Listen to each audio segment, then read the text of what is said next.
Welcome to the show. இது உங்கள் நேற்று இன்று நாளை. நான் உங்கள் விஜய் வாசு. நான் உங்கள் விஜய் நர்மி. இன்னைக்கு இந்த ஷோல எதை பற்றி பார்க்க போகிறோம்னு பார்த்தீங்கன்னா லவ்ல நிறைய டிஃப்ரென்ஸ் இருக்குது. நேற்றும் இன்றும் மேரேஜ் அண்ட் மேரேஜ்க்கு அப்புறம் வர லவ் எப்படி இருந்தது அண்ட் எப்படி இருக்குது அப்படிங்கிறத பற்றி தான் நம்ம இன்னைக்கு பார்க்க போகிறோம்.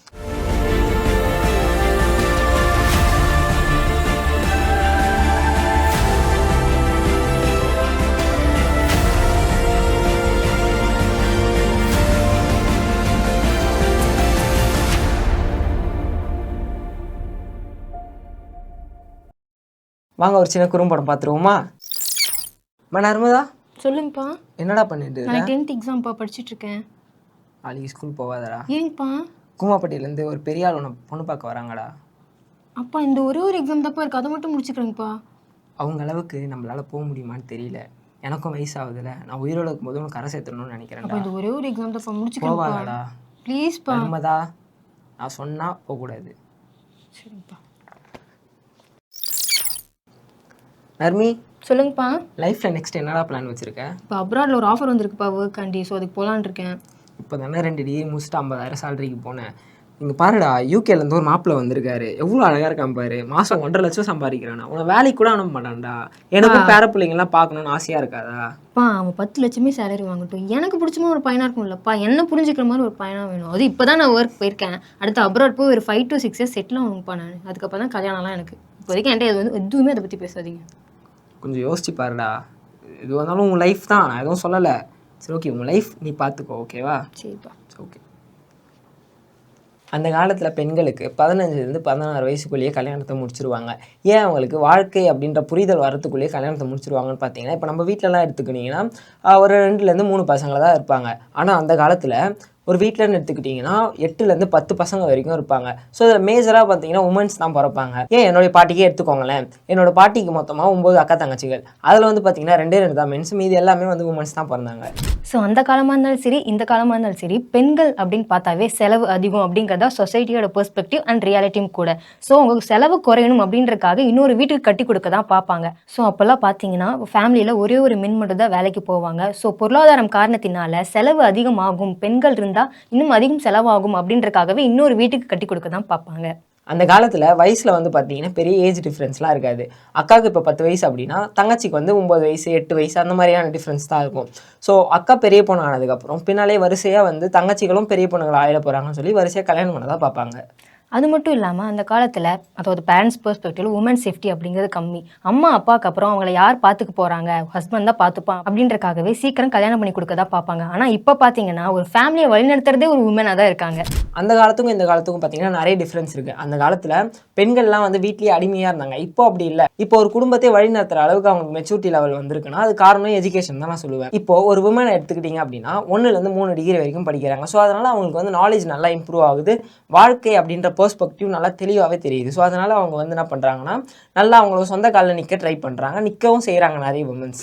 ஸோ நம்ம அந்த காலத்துலையும் இந்த காலத்துலையும் மேரேஜ் எப்படி இருந்துச்சுன்னு பார்த்துட்டோம். இப்போது மேரேஜ்க்கு அப்புறம் அவங்க லவ் எப்படி இருந்தது அண்ட் எப்படி இருக்குது அப்படின்றத நம்ம பார்க்க போகிறோம். அந்த காலத்தில் காதல் திருமணம் அப்படின்றது வந்து பார்த்திங்கன்னா ரொம்ப குறைவாகவே இருந்துச்சு. எல்லாருமே வந்து பார்த்திங்கன்னா மோஸ்ட்டாக வீட்டிலேருந்து யார் பார்த்து கல்யாணம் பண்ணி வைக்கிறாங்களோ அவங்கள தான் கல்யாணம் பண்ணிப்பாங்க. அப்படி இருக்கும்போது வயசு டிஃப்ரென்ஸ் எவ்வளோ இருக்குன்னு பார்த்தீங்கன்னா அந்த விமனை விட மென்னுக்கு 10 வயசு அதிகமாக தான் பார்ப்பாங்க. ஏன் அப்படின்னு பார்த்தீங்கன்னா விமன் வந்து இன்னமும் சைல்டாக தான் இருப்பாங்க. ஸோ அதனால் அவங்களுக்கு வந்து வாழ்க்கை அப்படின்ற ஒரு புரிதலில் இருக்க மாட்டாங்க. ஸோ அந்த காரணத்துக்காக தான் இந்த மாதிரி ஏஜ் டிஃப்ரென்ஸில் கல்யாணம் பண்ணுறாங்க. ஸோ அப்போல்லாம் மேரேஜ் அப்படின்னு பார்த்தீங்கன்னாவே ஒரு ஹோலி அக்ரிமெண்ட் அப்படி தாங்க சொல்லணும். பிகாஸ் கப்புள்ஸ்க்கு 20% இன்வால்வ்னா ஹோல் ஃபேமிலிக்கு தான் 80% இன்வால்மெண்ட்டாக இருக்கும். அப்போல்லாம் மைண்டில் ஒரு கிளாரிட்டி இருக்கும். அதாவது எந்த சண்டை வந்தாலும் அட்ஜஸ்ட் பண்ணிக்கோங்க அப்படிங்கிற வேர்ட் தான் அப்போ வந்து ஒரு ட்ரெண்டுன்னே சொல்லலாம். அட்ஜஸ்ட் பண்ணிட்டு வாழுங்க அப்படிங்கிறது.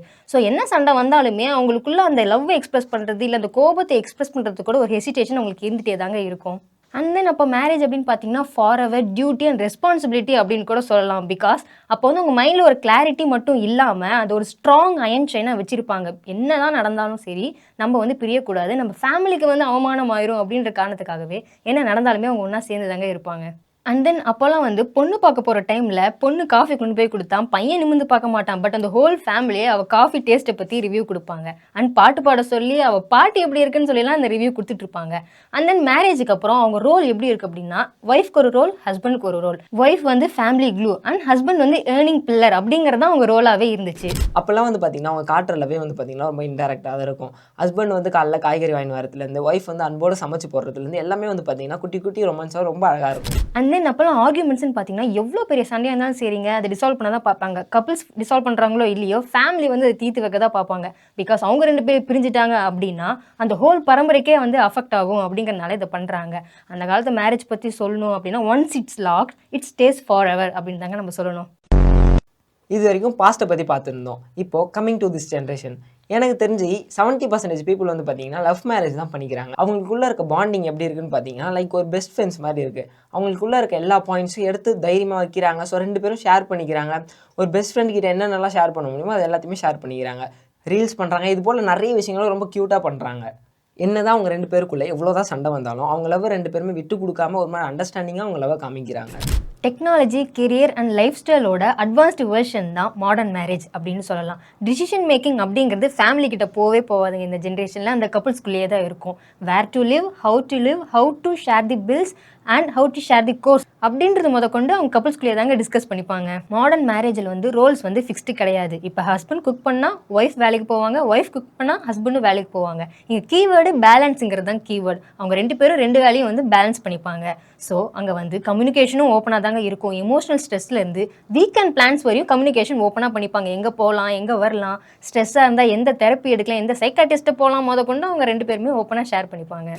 ஸோ வந்து space, respect, boundaries and mental health அப்படின்னு பார்த்தீங்கன்னா இந்த ஜென்ரேஷனில் நிறையவே இருக்குது அப்படின்னு தாங்க சொல்லலாம். ஸோ இப்போலாம் ஆர்குமெண்ட்ஸ் ஹேண்ட்லிங் எப்படி இருக்குது அப்படின்னு பார்த்தீங்கன்னா, ஓல்டு ஜென்ரேஷனில் வந்து சண்டை வந்தால் லைட்டாக பேசுறது இல்லை பேசாமல் இருக்கிறது அப்படி தான் இருப்பாங்க. இப்போலாம் அப்படி கிடையாது. How to stop over thinking in relationship அப்படின்னு கூகுளில் போட்டு அதுக்கெல்லாம் கூட ஒரு சண்டை போடுவாங்க. அப்படி தான் இந்த ஜென்ரேஷன் வந்து ஓடிட்டுருக்கு.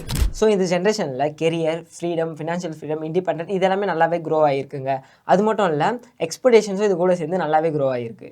ஸோ வந்து அந்த ஜென்ரேஷன் மேரேஜை வந்து ஸ்டெடி ரிவர்னு சொல்லலாம். ஸ்லோவோடு பட் ஸ்ட்ராங்காக இருக்கும். இந்த ஜென்ரேஷன் வந்து ஒரு ஃபாஸ்ட் வாட்டர் ஃபால், அதாவது அழகாக இருக்கும் பட் எஃபர்ட் ரொம்ப வேணும் அப்படின்னே சொல்லாங்க.